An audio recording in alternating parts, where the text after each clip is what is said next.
is the subtle manifestation of everything that you are. If you look at one's aura, you clearly know his physical health, his mental health, his karmic structure, in a way his past and present, if he's stupid, even his future. Yes, only if you're stupid we can tell your future, otherwise we can only tell your past. Yes. So, aura is a certain manifestation of yourself, a subtler manifestation than the physical body. Keeping it clean is good. Is keeping your body clean good? Even if you don't understand, somebody sitting next to you understands that it's good. It's good to keep your body clean, it's good to keep your mind clean, it's good to keep everything that is you clean. Because I'm not trying to teach you sanitation. What I'm saying is, if we want to do something with anything, first thing is we purify. If you want to take anything to a higher possibility, first thing is to purify. Without purification, you cannot do anything better than the way it is right now. So, purifying your body and your mind, for this we've taught you many methods, practices, food, this, that, so many aspects to keep your body and mind clean. Aura is a manifestation, it's not a presence by itself. But if you're doing sadhana and if you're improving your system, what you manifested yesterday or what you manifested 10 years ago may be still hanging around you and not allowing you to become what you want to be. So that can be cleansed. Have you noticed that when you have a shower or a bath, as we say in India, which is not a dip but pouring of water over your body, when you let water go over you, you're not just cleaning the physical self, that is, you're not just cleaning the skin, something else also gets cleaned. Let's say you're feeling very angry, agitated, and all kinds of things happening within you, you just go have a shower and come out, you feel all the nonsense kind of washed off. So, a shower is not just about cleaning the skin of your body, you can cleanse the aura to some extent, because what you call as body is a manifestation or a play of fire elements. So you can give yourself a water bath, you can similarly give yourself a wind bath. You must see this. Suppose there's a gentle breeze flowing, you just went and stood like this. Suppose you wear thin clothes and simply stand like this. After some time have you noticed that? Have you noticed this? You feel so clean and you want to feel like transparent and you want to fly away. Wind can do that. It should be just of the right velocity and feel and temperature and everything. If it's right, you will see wind just cleanses you. Wind bath. We can also give you a mud bath. You know, if you go to the rejuvenation center, they're giving you a mud bath. Similarly, we can give you a fire bath. So what's being done in the temple is a fire bath because, this is Bhairavi. You just give yourself a fire bath, of course you can't pour it over your body. You just touch the aura of your body in a certain way. There are certain patterns running in your aura. Along the tracks, you run the fire, you will see suddenly you'll feel bright and clear. You know this, people from Indian origin, you clearly know this in your homes. Your grandmothers were taking off drishti for you, aura cleansing. Maybe some of your grandmothers knew how exactly to do it. Some of them didn't know, with ignorance they did simply something. If it's properly done, it'll work wonderfully well. If it's simply done somehow, still works partially. Any number of times people might have noticed, children are sick, they just do little fire bath, suddenly they're fine. Have you noticed this? Because it's just a fire bath and it does things to the system. So, what is being given in the temple as klesha nashana kriya, that means a process which destroys impurities, is, in English, aura cleansing, is to take away the impurities from the aura so that the body breathes better and feels better in terms of health, well-being, mental balance, everything. The neem, they used only the leaf on you. I think they should have used the stick. The neem stick is good, it awakens lots of people. In India, if you are acting a little funny and possessed, they can beat the devil out of you with the neem stick. Neem is a very cleansing thing. If you're eating the morning ball, you know your stomach will be clean. If you have any kind of infection stuff in this country, they would always put you on a bed of neem leaf because it's a great cleanser of the system and a great energizer. So the leaf has tremendous medicinal properties and very strong pranic reverberations and it's bitter enough to get the devil out of you. What is the human aura?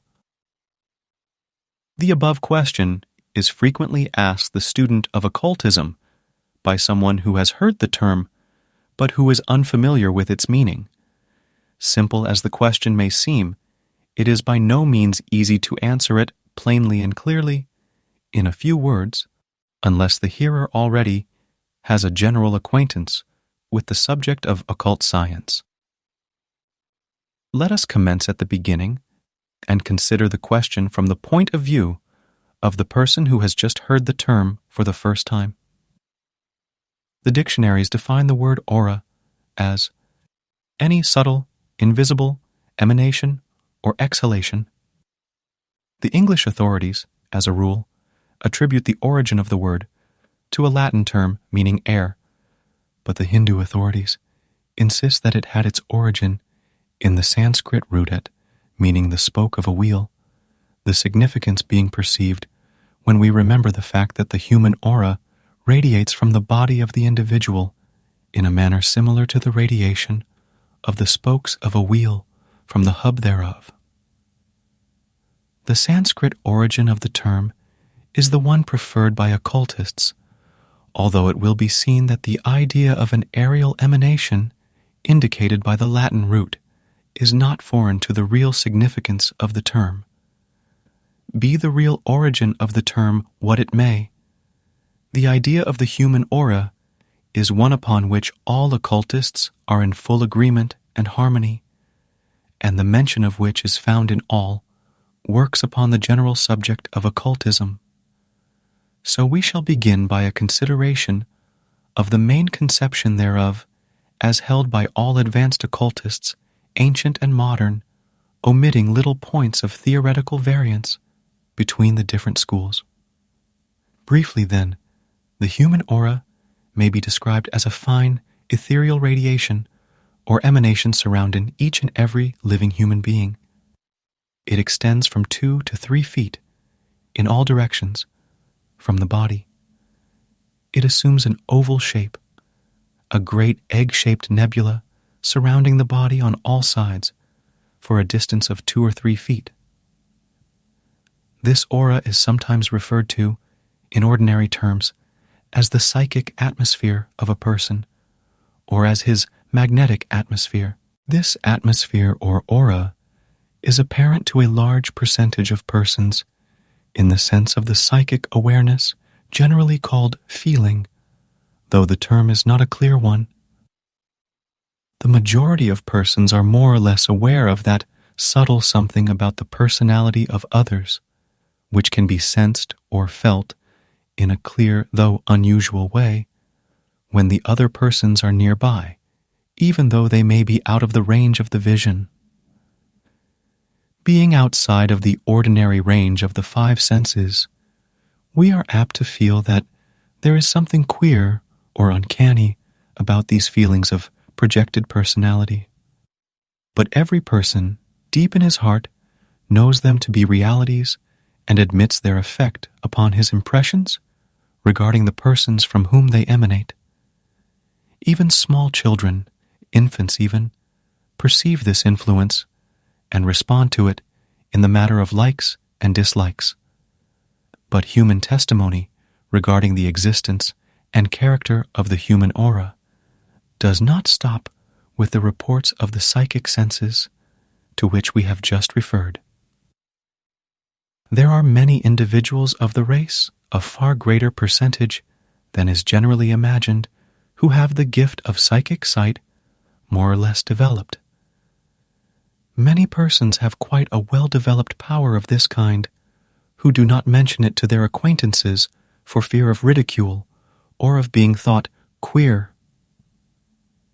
In addition to these persons, there are here and there to be found well-developed, clear-sighted, or truly clairvoyant persons whose powers of psychic perception are as highly developed as are the ordinary senses of the average individual.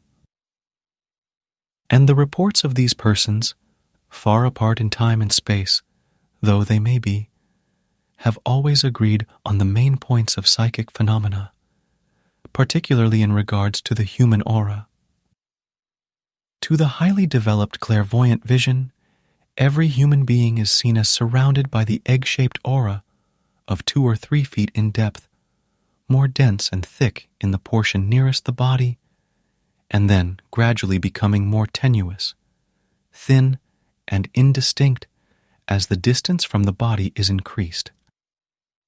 By the psychic perception, the aura is seen as a luminous cloud, a phosphorescent flame, deep and dense around the center, and then gradually shading into indistinctness toward the edges. As a matter of fact, as all developed occultists know, the aura really extends very much farther than even the best clairvoyant vision can perceive it, and its psychic influence is perceptible at quite a distance in many cases.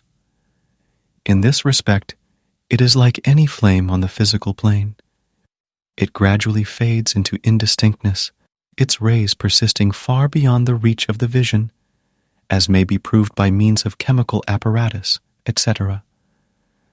To the highly developed clairvoyant vision, the human aura is seen to be composed of all the colors of the spectrum, the combinations of colors differing in various persons, and constantly shifting in the case of every person. These colors reflect the mental, particularly the emotional, states of the person in whose aura they are manifested. Each mental state has its own particular combination, formed from the few elementary colors which represent the elementary mental conditions.